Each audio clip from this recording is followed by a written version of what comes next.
नमस्कार. श्री स्वामी समर्थ सर्वांना. आजच्या व्हिडिओमध्ये तुम्हा सगळ्यांचे खूप खूप स्वागत आहे. तर आजचा व्हिडिओ असा आहे की आता उद्या आहे बुधवार, तर बुधवारी आहे भागवत एकादशी. तर एकादशी असल्यामुळे मग आपली एखादी इच्छा आहे ती पूर्ण होत नाही, किंवा घरामध्ये एखादी व्यक्ती खूप कष्ट करते किंवा व्यवसाय करते, तर पाहिजे तसे घरामध्ये पैसा टिकून राहत नाही किंवा सतत पैशाच्या अडचणी येत असतील काय ना काय. तर त्यावेळेस मग आपल्याला एकादशीच्या दिवशी सकाळीच एक पान घरी घेऊन यायचं आहे. तर ते तुळशीपत्र आहे, तर तुळशीचं एक पान आपल्याला घरी घेऊन यायचं आहे आणि मग त्याचा उपाय आणि सेवा कशा करायच्या आहेत त्याबद्दलची माहिती आपण आजच्या व्हिडिओमध्ये घेणार आहोत. तर व्हिडिओ शेवटपर्यंत नक्की बघा. व्हिडिओ आवडला तर व्हिडिओला लाईक करा, चॅनलवर नवीन असाल तर चॅनलला सबस्क्राईब करा. आता प्रत्येक वेळेस काय होतं की आपली इच्छा पूर्ण होत नाही, म्हणून आपण काय करतो, सेवा आणि उपाय करायचं सोडून देतो. पण असं न करता आपण एखाद्या एकादशीला मग काही सेवा तर करतोच, पण उपाय न केल्यावरती मग आपली इच्छा जी पण काय आहे ती कशी पूर्ण होणार. आता त्यासाठी मग आपल्याला पापांपासून मुक्तता मिळण्यासाठी आता बऱ्याच महिला म्हणा किंवा दादा म्हणा एकादशीचा दर महिन्याचा उपवास करतात. आता ज्यांनी उपवास केला नाही त्या महिला किंवा त्या दादांनी पण हा उपाय केला तरीही चालेल. त्यासाठी तुम्हाला एकादशीचा उपवासच करावा लागेल का, तर असे नाही. उपवास न करता पण तुम्ही ही जी सेवा आहे तर ही सेवा आणि उपाय करू शकता. आपण दरवेळेस काय करतो की उपाय जर केला तर सेवा करत नाही, किंवा सेवा केल्या तर उपाय करत नाही. त्यामुळे मग आपली ज्या पण काही इच्छा आहेत तर त्या इच्छा पूर्ण होत नाहीत आणि त्यामुळं आपल्या घरामध्ये सतत काय ना काय अडथळे निर्माण होत असतात. तर आता आपल्या तुळशीच्या पानाचा उपाय करण्यासाठी मग आपल्याला तुळशीपत्र तोडून आणायचं आहे का, तर नाही. एकादशीच्या दिवशी तुळशी मातेचं पान तोडत नाही आणि तुळशी मातेला जल अर्पण करत नाही, कारण की एकादशीच्या दिवशी तुळशी मातेचं व्रत असतं. आपण जर एकादशीच्या दिवशी तुळशी मातेला जल अर्पण केलं किंवा तुळशी मातेचं पान तोडलं तर तुळशी मातेचा उपवास मोडला जातो. त्यामुळे मग एकादशीच्या दिवशी आपल्याला ह्या दोन गोष्टींची काळजी घ्यायची आहे. तर त्यासाठी मग आपण पान कुठून घ्यायचं आहे, तर एखादं खाली पडलेलं पान असेल तर ते पान घेऊ शकता, किंवा तुम्ही त्यासाठी आदल्या दिवशी पान तोडलात तरीही चालेल. तुळशीपत्र घेऊन यायचं आहे आणि मग त्यानंतर काय करायचं आहे की तुळशीपत्रावरती गंगाजल टाकायचं आहे, किंवा तुमच्याकडे गोमूत्र असेल तर तुम्ही गोमूत्र पाण्यामध्ये टाकून ते पान धुवून घेतलात तरीही चालेल. सगळ्यात अगोदर मग आपल्याला देवपूजा करायची आहे. देवपूजा करून झाल्यानंतर मग हा उपाय तुम्ही सकाळी करू शकता किंवा मग सायंकाळी केलात तरीही चालेल. म्हणजेच की ज्यांना सकाळी करणं शक्य झालं नाही त्यांनी सायंकाळी केलात तरी पण चालेल. म्हणजेच की ज्यावेळेस आपण दिवाबत्ती करतो त्यावेळेस मग आपल्याकडे जर भगवान विष्णूंची मूर्ती असेल तर भगवान विष्णूंची मूर्ती घेऊन अभिषेक करायचा आहे. जर नसेल भगवान विष्णूंची मूर्ती तर तुम्ही बाळकृष्ण घेतलात तरीही चालेल. बाळकृष्ण नसेल तर श्री स्वामी समर्थ यांची मूर्ती पण घेतलात तरीही चालेल. आणि त्यानंतर मग अभिषेक घालायचा आहे. अभिषेक घालून झाल्यानंतर ते जे पाणी असतं तर ते पाणी मग कुठेही न टाकून देता घरामध्ये थोडंसं शिंपडायचं आहे आणि घरातील प्रत्येक व्यक्तीने तीर्थ म्हणून ते पाणी प्यायचं आहे. यामुळे काय होतं की देवांचा आशीर्वाद आपल्याला लाभतो आणि आपल्यामधील नकारात्मकता दूर होते. म्हणून मग हे जे पाणी आहे तर हे पाणी आपण तीर्थ म्हणून प्यायचं आहे. आणि त्यानंतर काय करायचं आहे की भगवान विष्णूंना सगळ्यात जास्त म्हणजेच की पिवळ्या रंगाची फुलं आवडतात, तर मग पिवळ्या रंगाची फुलं आपल्याला अर्पण करायचं आहे. आणि मग एखादा पदार्थ म्हणजेच की पिवळ्या रंगाची मिठाई म्हणा किंवा फळ म्हणा तुम्ही मग अर्पण करू शकता.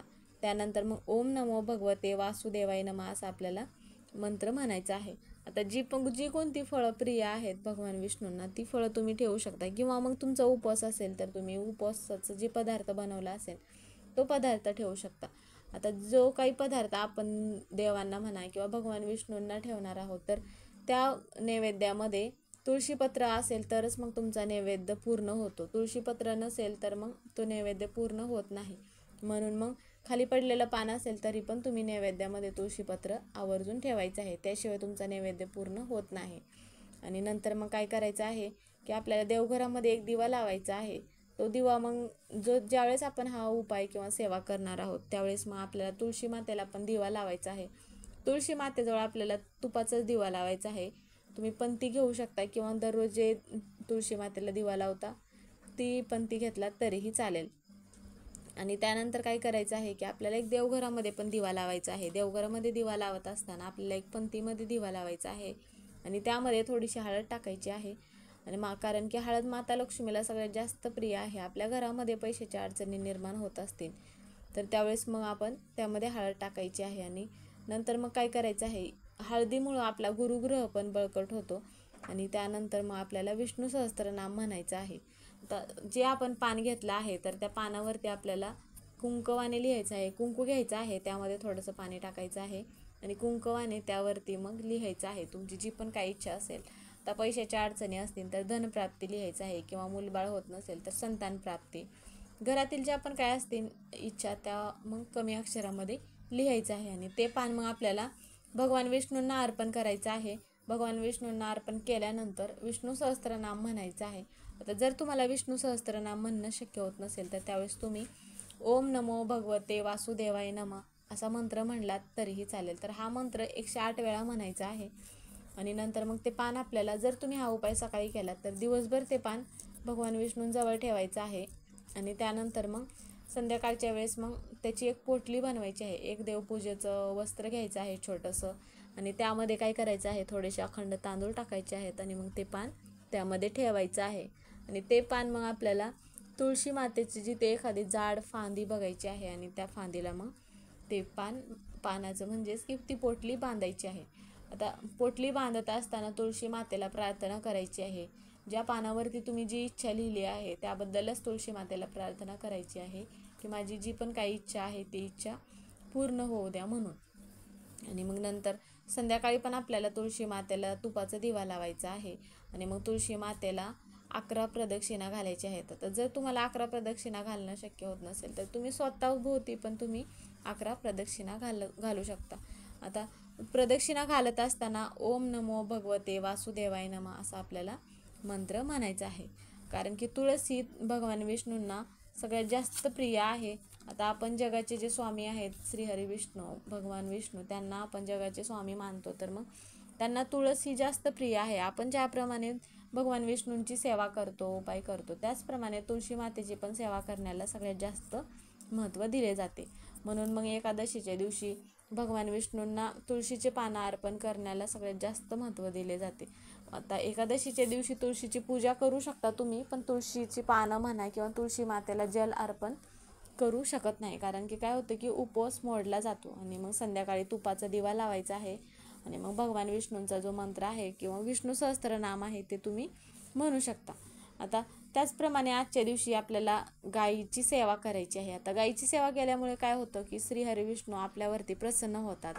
आणि मग आपण गाईला जर चारा खायला दिला किंवा चपाती, केळी जे पण तुम्हाला शक्य होत असेल यापैकी ती वस्तू जर आपण गाईला खायला दिली तर भगवान विष्णूंचा म्हणा किंवा 33 कोटी देवी देवतांचा आशीर्वाद आपल्याला मिळतो. आणि सगळ्या देवी देवतांचा आशीर्वाद मिळाल्यानंतर आपल्याला मग कोणत्याच गोष्टीची कमतरता भासत नाही. तर ह्या सगळ्या ज्या गोष्टी आहेत तर ह्या गोष्टी मग आजच्या दिवशी म्हणजेच की एकादशीच्या दिवशी करायच्या आहेत. तर हा उपाय कोण करू शकतं, तर हा उपाय घरातील महिला करू शकते. महिलांना मासिक धर्म असेल तर करता येणार नाही. त्यावेळेस पुढील महिन्यात जी एकादशी येईल त्या एकादशीला तुम्ही हा उपाय सेवा करू शकता. तर मग घरातील इतर पुरुषांनी पण हा उपाय केला तरीही चालेल. जर घरामध्ये सुतक असेल तर घरातील कोणत्याही व्यक्तीला हा उपाय करता येणार नाही. त्यावेळेस पुढील महिन्यात जी एकादशी येईल त्यावेळेस तुम्ही हा उपाय करू शकता. तर आजचा व्हिडिओ हा इथेच संपला. व्हिडिओ कसा वाटला कमेंट करून नक्की सांगा. व्हिडिओ पूर्ण बघितल्याबद्दल धन्यवाद.